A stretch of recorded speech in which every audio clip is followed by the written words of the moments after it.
Jornal Nova Brasil Brasília. Empreende Brasília, um oferecimento Heavy, gestão de pessoas, por mais carreiras e negócios bem-sucedidos. Caroline Borges, diretora executiva da Heavy Gestão de Pessoas, já está aqui conosco. Carol, bom dia, bem-vinda. Bom dia, Ariane, bom dia, Diego, aos nossos ouvintes.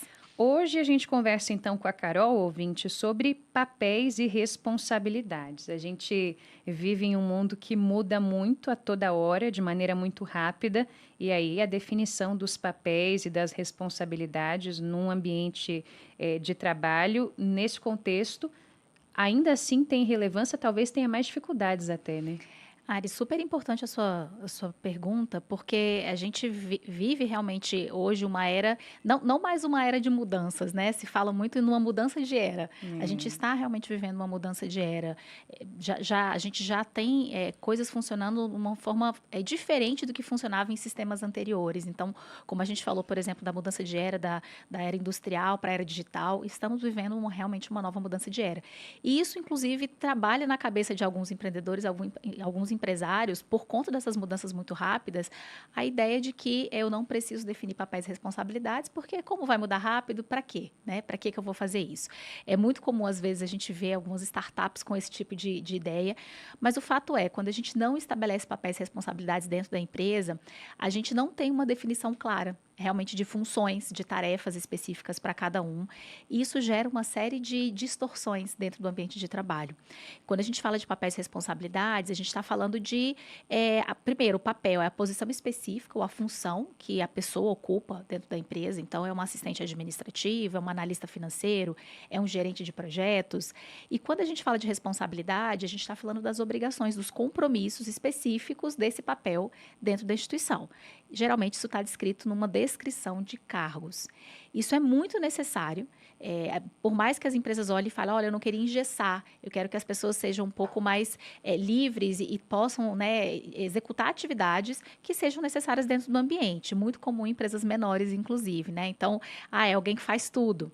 É importante lembrar que existe legislação sobre isso, a gente precisa ter um cuidado de não correr um risco aí de um desvio de função, a gente precisa ter minimamente definido o que cada um faz, e além disso, essa clareza na definição desses elementos é importantíssimo, por exemplo, para aumentar a produtividade dentro do ambiente de trabalho. Se cada um está exercendo o que precisa exercer, você consegue aumentar a quantidade de tarefas entregues, de resultados entregues. Promove a colaboração, aquela ideia de que eu estou competindo por atividade, por resultado dentro do ambiente.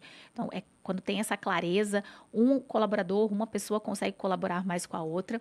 Facilita muito a tomada de decisão. Quem é responsável pelo quê? Então, as alçadas, até onde eu posso decidir, até onde cada papel responde ali pelo processo. Evita conflito, nesse sentido também, e inclusive evita a duplicidade de tarefa. Ter gente dentro da organização executando a mesma atividade com um colega. E eu retrabalho, olha, faltou a perspectiva dessa área. Isso precisa realmente estar bem definido para a gente ter uma fluidez maior dentro do ambiente de trabalho. Muito bem. E, Carol, para quem não tem essa definição na empresa, o que a gente pode dar de orientação para, né, começar a definir esses papéis e essas responsabilidades, mesmo sem haver aquilo ali planejado dentro da empresa? A gente sempre recomenda começar pela estratégia. Então, lá na Heavy, a gente sempre começa olhando para a estratégia do negócio. Para onde o negócio está indo? Estamos numa fase de crescimento, é um platô ali de estabilidade, mas a gente precisa organizar algumas coisas na casa, é um momento de crise. Qual que é o momento do negócio? A partir daí, a gente vai desenvolver o organograma, a estrutura de fato da empresa, para tentar entender quais são as áreas necessárias, qual o dimensionamento de cada uma dessas áreas.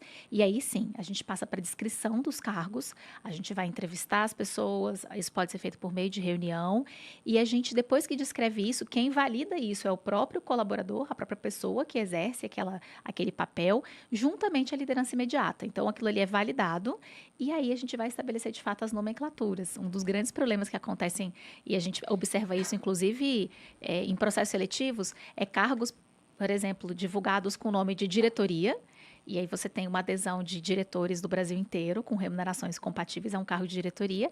E quando você vai olhar pelo porte da empresa, o tipo de atividade, não é um cargo de diretoria, às vezes é um cargo de coordenação. Então, a gente também precisa ter o cuidado de definir essa nomenclatura dentro da estrutura de papéis dentro do negócio. E isso deve ser utilizado nos processos seletivos, em processos de promoção, em processos de movimentação dentro da empresa.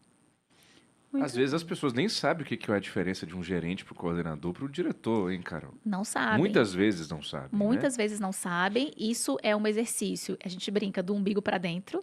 Dentro da organização, a gente tem esse nível de hierarquização dos cargos, mas eu preciso também ter um olhinho, né, um benchmarking que a gente chama, uma referência de mercado.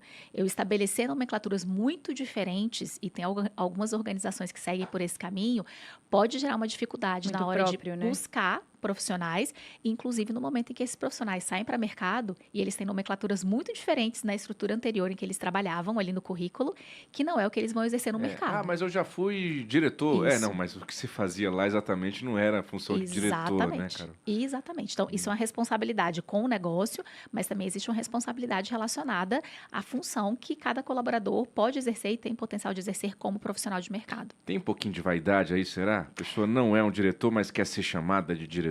Sempre tem, Sempre Diego. tem, né, Sempre Carol? tem. Então, tomem cuidado, profissionais que estão nos ouvindo, tomem cuidado. Esse tipo de direcionamento que, às vezes, a gente imagina que vai lustrar um pouco a ideia do meu cargo, do meu posicionamento profissional, pode te gerar um problema no futuro, porque você não consegue se colocar no mercado de fato com aquele nome de cargo, numa futura oportunidade. Interessante. Faz um efeito contrário, né? Exatamente.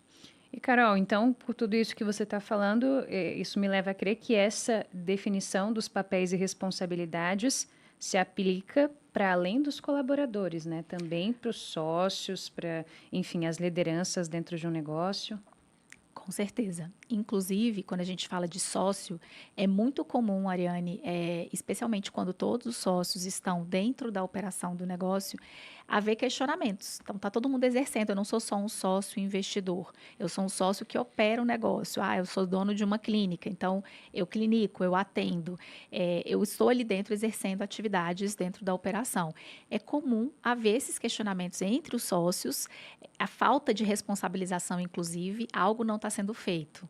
E quem que eu chamo aqui para cobrar? Quem que é o responsável por isso? E, inclusive, conflitos por falta de definição desses papéis e dessas responsabilidades. Então, mesmo eu sendo sócio, pode ser que eu tenha um papel específico. Eu sou sócio, mas eu sou gestor de marketing. Eu sou sócio, além de clinicar, eu sou responsável, sou o coordenador financeiro da empresa, o diretor financeiro da empresa.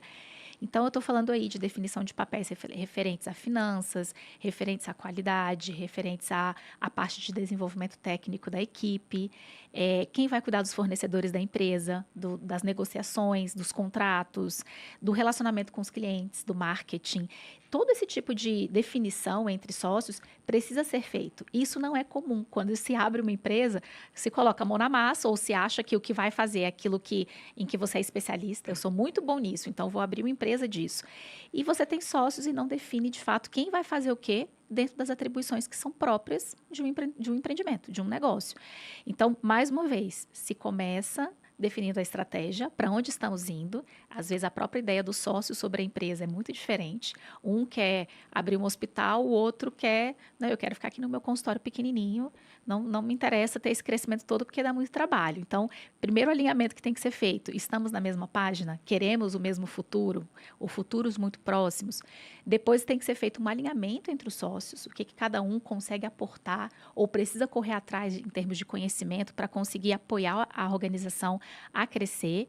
E aí sim, a gente vai definir quais são os papéis de cada um dentro daquela estrutura e o que cada um vai ter como responsabilidade em termos de entrega, de indicadores, de metas, de resultados. Mas tem uma coisa que todos os sócios querem. Ganhar dinheiro junto. Dinheiro. Né, Então, quando querem o lucro da empresa. Quando esse é o objetivo comum e a gente deixa isso muito claro, é até mais fácil, Diego, a gente entender o que precisa ser definido, se realmente a empresa precisa crescer para gerar esse lucro e, de fato, faz sentido a gente estar aqui junto como sócio? A gente acredita na mesma coisa? Carol, a nomenclatura do sócio mudou um pouquinho nos últimos anos, não? Porque tem crescido uma cultura de algumas empresas oferecerem um pedacinho de ações, por exemplo, para colaboradores e os chamarem de sócios também. Em escritórios de advocacia, isso tem muito também. Isso Quase comum. todo mundo é sócio, né? E muitas empresas vêm adotando essa estratégia, né? Assim, até a gente trazendo um outro tema interessante, que é essa estratégia de trazer, que a gente chama de partners, né? No mundo corporativo, a gente acaba utilizando muitas nomenclaturas aí do inglês, mas são sócios de fatias pequenas do negócio, mas são pessoas que vão receber distribuição de lucro, eles vão realmente participar do crescimento do negócio. O negócio hoje tem uma avaliação, ele vale R$1 milhão.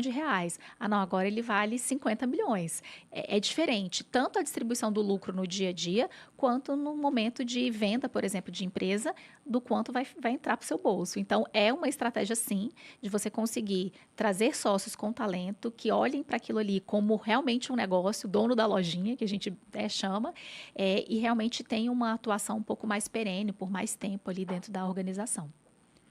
7h54. Essa foi Caroline Borges, diretora executiva da Hev Gestão de Pessoas, sempre com a gente às quintas-feiras, aqui no Empreende Brasília. Carol, obrigada por hoje, até semana que vem. Até a próxima quinta. Jornal Nova Brasil Brasília. Empreende Brasília, um oferecimento Hev, Gestão de Pessoas, por mais carreiras e negócios bem-sucedidos.